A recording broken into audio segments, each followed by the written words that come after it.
नमस्कार माय to family. तर म्हाडा म्हटलं की म्हाडामध्ये म्हाडा मुंबई असो, म्हाडा पुणे असो किंवा म्हाडा कोकण असो, स्वतःचं घर असावं हे फक्त स्वप्न नसतं, तर तो एक मोठा इमोशनल प्रवास असतो. विचार करा, म्हाडाची लॉटरी जाहीर झाली आहे आणि तुम्ही अर्ज करायला गेलात आणि ऐनवेळी कळलं की तुमचे डॉक्युमेंट्स व्हेरीफाय व्हायला वेळ लागत आहे किंवा रिजेक्ट झाले आहेत. किती मनस्ताप होतो.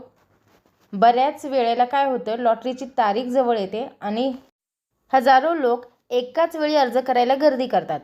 आणि अशा वेळी काय होतं, तर ज्यावेळेस एकाच वेळी हजारो लोक गर्दी करतात अर्ज करण्यासाठी वेबसाईटवर, आणि त्यावेळेला सर्व्हरवर लोड येतो आणि कागदपत्रे वेळेवर तपासली जात नाहीत. आणि दुर्दैवाने केवळ एका छोट्या चुकीमुळे अनेकांच्या घरांचं स्वप्न जे आहे ते सुद्धा हुकतं. आणि त्यामुळे प्रिकॉशन म्हणून हा एक व्हिडिओ तुम्हाला पाहायला हरकत नाही. अशा वेळेला आपल्याला रिस्क टाळायची असेल तर आपण काय करायचं, प्री रजिस्ट्रेशन म्हणजे प्रोफाईल क्रिएट करून ठेवायचा आणि ई सायनिंगची प्रोसेस आत्ताच पूर्ण करून ठेवणं हाच एक आपला हुशार मार्ग आहे. ती नेमकी कशी करायची, तर चला सोप्या भाषेत समजून घेऊया. तर आपल्याला काय करायचं आहे, कागदपत्रांची तयारी आधीच करून ठेवायची आहे. त्यासाठी काय करायचं, आपल्याला माहिती आहे की आपल्याला आता लॉटरी जी काही म्हाडाची येईल त्याच्यासाठी आपल्याला फॉर्म भरायचा आहे. तर त्याच्यामुळे जे आपले अस्त्रशस्त्र आहेत ते काढून ठेवायचे आहेत. आता अस्त्रशस्त्र म्हणजे काय, तर आपले जे डॉक्युमेंट्स आहेत ते आपल्याला तयार पाहिजेत ना. त्याच्यामुळे ती एक चेकलिस्ट बनवायची. ती खाली जी डॉक्युमेंट्स आता आहेत ती कुठली कुठली आहेत, तर सर्वप्रथम आहे आपलं शस्त्र आधार कार्ड आणि मोबाईल नंबर. आता तुमचा मोबाईल नंबर हा तुमच्या आधार कार्डशी लिंक असणं अत्यंत गरजेचं आहे. कारण तुम्हाला ओ टी पी येणार. तुम्ही तुमचं आधार कार्ड जेव्हा अपलोड कराल तेव्हा ओ टी पी येईल आणि ओ टी पीशिवाय तर आपली गाडी पुढे सरकणार नाही. त्याच्यामुळे तुमचा मोबाईल नंबर हा तुमच्या आधार कार्डशी लिंक असणं जरुरी आहे. त्याच्यानंतर दुसरं शस्त्र आहे आपलं पॅन कार्ड. तर अर्जदाराचे पॅन कार्ड, जर तुम्ही विवाहित असाल तर पती आणि पत्नी दोघांचे सुद्धा आधार कार्ड आणि पॅन कार्ड लागणार आहे. तर त्याच्यामुळे चेक करायचं. खूप जण येतात नंतर की पत्नीचं माहेरचं डॉक्युमेंट वर एका डॉक्युमेंटवर माहेरचं नाव आहे, एका डॉक्युमेंटवर सासरचं नाव आहे. असं चालत नाही. नाव हे सगळीकडे एकच पाहिजे आणि लग्न झाले, अर्ज करतायत तर सासरचंच नाव पाहिजे. त्यामुळे नाव वेगवेगळे असतील तर ते तुम्ही नाव चेंज करून घ्या. त्याच्यासाठीच हा व्हिडिओ आपण आधीच बनवत आहोत की पुढे जाऊन आपल्याला अडचण यायला नको. त्यानंतर तिसरं जे डॉक्युमेंट लागणार आहे ते आहे डोमिसाईल सर्टिफिकेट, म्हणजेच आपलं अधिवास प्रमाणपत्र. आणि हे लागतंच. हे एक महत्त्वाचं डॉक्युमेंट आहे. आणि आता जे अधिवास प्रमाणपत्र तुम्हाला लागणार आहे ते महाराष्ट्राचं रहिवासी प्रमाणपत्र 1 जानेवारी 2018 नंतरचंच असायला पाहिजे. खूप जणांकडे, ज्यांनी आत्तापर्यंत म्हाडाचे अर्ज भरले आहेत त्यांच्याकडे असतील, पण अजूनही जे नव्याने अर्ज करायला येतील तर असेही अर्जदार असू शकतील ज्यांच्याकडे 2005, 2006, 2010चं अधिवास प्रमाणपत्र आहे, पण ते अधिवास प्रमाणपत्र चालणार नाही. तर तुम्हाला 1 जानेवारी 2018 नंतरचं जारी केलेलं आणि त्यावर बारकोड असणारं अधिवास प्रमाणपत्र अनिवार्य आहे. जुनं प्रमाणपत्र असेल तर ते चालणार नाही. त्याच्यामुळे त्वरित तुम्ही नवीन अधिवास प्रमाणपत्र म्हणजे डोमासाईल सर्टिफिकेट काढून घ्या. डोमासाईलमध्ये दुसरा प्रश्न येतो की माझं डोमासाईल पुण्याचं आहे किंवा माझं डोमासाईल नाशिकचं आहे, नागपूरचं आहे, कोल्हापूरचं आहे किंवा दुसऱ्या कुठल्या एका जिल्ह्यातील आहे, तर ते म्हाडा मुंबई किंवा म्हाडा पुणे किंवा म्हाडा कोकणसाठी चालणार का? तर महाराष्ट्रातील कुठल्याही जिल्ह्यातील कुठल्याही तालुक्यातील अधिवास प्रमाणपत्र हे म्हाडा पुणे लॉटरी असो किंवा म्हाडा कोकण म्हाडा मुंबई लॉटरी असो, महाराष्ट्रातलं डोमासाईल फक्त महाराष्ट्र राज्यातलं पाहिजे. फॉर एक्झाम्पल, जर तुमचं बीड जिल्ह्यामधलं डोमासाईल सर्टिफिकेट असेल तर ते तुम्ही म्हाडा मुंबई, म्हाडा कोकण, म्हाडा पुणे किंवा सिडकोच्या लॉटरीसाठी सुद्धा अप्लाय करू शकता. त्यानंतर उत्पन्नाचा पुरावा.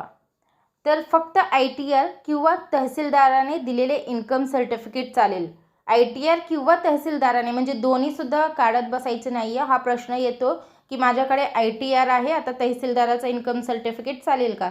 तर ITR किंवा तहसीलदार यांनी दिलेला जो इन्कम सर्टिफिकेट आहे त्या दोन्हीमधून तुम्हाला कुठलाही एक पुरावा पाहिजे.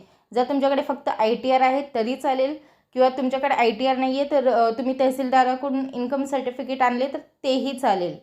दोन्ही लागत नाही, दोन्हीमधून एक पाहिजे. त्यानंतर खूप जणांचा प्रश्न हा येतो की बँक स्टेटमेंट किंवा सॅलरी स्लिप किंवा फॉर्म 16 आधी चालायचा, आता चालत नाही. आता फक्त ITR और किंवा तहसीलदाराने दिलेलं इन्कम सर्टिफिकेट आता सध्याला 2024-25चा पुरावा तुम्हाला जोडावा लागेल.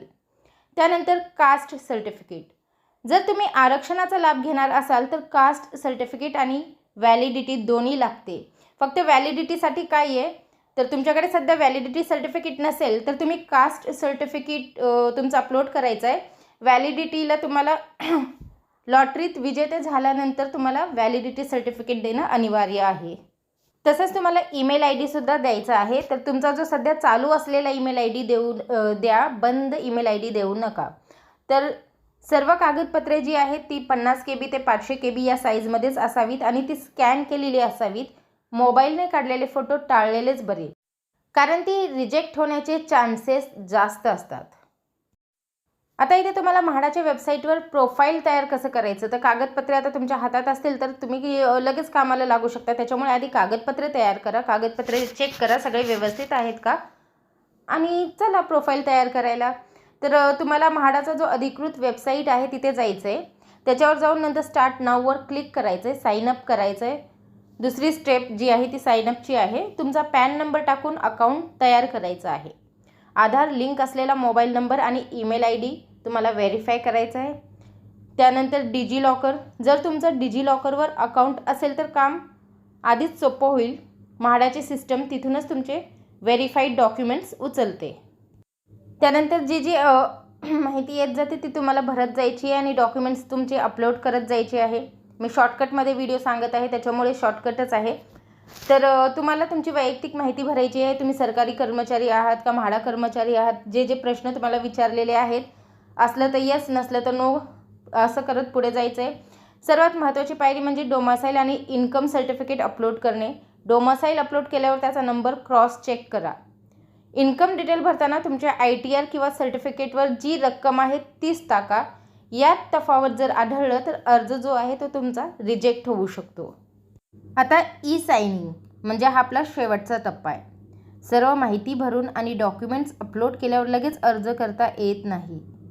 म्हाडाची टीम तुमचे डॉक्युमेंट्स तपासते. जर तुमचे सर्व डॉक्युमेंट्स हिरव्या रंगात दिसले तर समजा ते मंजूर झाले आहेत. जर केशरी रंगात दिसले तर अजून व्हेरिफिकेशन बाकी आहे. याला साधारणतः 4 ते 5 दिवस किंवा क्वचित जास्त वेळ लागू शकतो. जर त्याच्यापेक्षा जास्त वेळ लागत असेल तर एकदा म्हाडाचं जो कॉल सेंटर आहे हेल्पलाईन तिथे तुम्ही कॉल करून त्यांना काय अडचण आहे ते विचारू शकता. जर सर्व्हर डाऊन असेल किंवा काही प्रॉब्लेम असेल तर ते तुम्हाला तिथून सांगतील किंवा कशामुळे व्हेरीफाय होत नाही आहे ते सुद्धा तुम्हाला तिथून सांगतील. तर ज्यावेळेस तुमचे सर्व डॉक्युमेंट्स व्हेरीफाय होतील तेव्हाच तुम्हाला प्रोसीड टू साईन हे निळं बटन दिसेल. त्यावर तुम्हाला क्लिक करायचं आहे त्या निळ्या बटनावर प्रोसीड टू साईनच्या, आणि नंतर तुम्हाला आधार नंबर टाकायचा आहे. आधार नंबर टाकल्यावर तुम्हाला OTP येईल आणि त्या OTPने तुम्हाला ते व्हेरीफाय करायचं आहे. डन मेसेज आला की तुमचं काम झालं. आता तुमचं अकाउंट लॉटरीसाठी पूर्णपणे सज्ज आहे. म्हणजे तुम्ही सगळं काम आधीच करून ठेवले. आता फक्त तुम्हाला प्रतीक्षा करायची आहे 2026ची लॉटरीची. मग तुम्हाला कुठे अर्ज करायचा आहे, 2026ला जी लॉटरी जाहीर होईल आणि तुम्हाला मग ती म्हाडा मुंबई असेल, म्हाडा कोकण असेल किंवा 2026मध्ये अजून कुठली लॉटरी जर म्हाडाची निघाली तर तिथे जर तुम्हाला अर्ज करायचा आहे तर ती घोषणा जशी होईल तसं तुम्हाला अर्ज करण्यासाठी तुम्ही मोकळे. तुम्हाला काय करायचं आहे, फक्त तुमच्या आवडत्या स्कीमवर तुम्हाला क्लिक करायचं आहे आणि अप्लाय करायचं आहे. कारण बाकीची जी सर्व कटकट होती ती तुम्ही आधीच करून ठेवलेली आहे, त्यामुळे ती आधीच संपलेली आहे. आता एवढं सगळं करून सुद्धा जर काही अडचण आली तर काय करायचं. जर तुमचे डॉक्युमेंट्स 5-6 दिवसानंतरही पेंडिंगच दिसत आहेत तर शांत बसू नका. जसं मी सांगितलं तसं तुम्हाला म्हाडाच्या हेल्पलाईनवर कॉल करायचा आहे किंवा वेबसाईटवर दिलेल्या पर्यायाचा वापर करून तक्रार नोंदवायची आहे. खूप जणांचं असं म्हणणं असतं की म्हाडामध्ये लॉटरी लागत नाही वगैरे वगैरे, पण फक्त आपण प्रयत्न करत राहायचं आहे. प्रयत्नाला यश मिळेल का नाही मिळेल हे आपल्या हातात नाही आहे. पण जर तुम्ही लॉटरीमध्ये अर्ज भरणार नाही तर तुम्हाला लॉटरी लागणार आहे का, नाही. मी काय म्हाडाच्या तर्फे बोलत नाही आहे किंवा मला म्हाडाला खूप सारे पैसे जमा करून द्यायचे नाही आहे. हे माझं एक वैयक्तिक मत आहे. जर आपण प्रयत्नच करणार नाही तर यश कुठून भेटेल. तर त्याच्यामुळे लागत नाही सामान्य गोष्ट आहे. 5,000 घरं, 4,000 घरं असणार, लाखो अर्ज येणार, तर ते कोणाला लागणार? त्याला सुद्धा नशिबाची साथ लागते. पण अर्जच केला नाही तर घर लागणार तरी कसं ना? त्याच्यामुळे अर्ज करायचा नाही करायचा ते पूर्णतः तुमच्यावर डिपेंड आहे. मी एक असंच सजेस्ट करत आहे, कारण मी सुद्धा म्हाडामध्ये अर्ज केलेले आहेत. मला सुद्धा म्हाडात घर लागलं नाही, पण स्वामी कृपेने माझं स्वतःचं मस्त छान मोठं असं घर आहे. तर तुम्हालाही 2026मध्ये म्हाडाची लॉटरीमध्ये अर्ज करायचा असेल तर ही तयारी तुम्ही आधीच करून ठेवा. आणि त्याबद्दलचाच हा व्हिडिओ होता. तर व्हिडिओ पाहिल्याबद्दल धन्यवाद. आपल्या सर्वांचे आभार.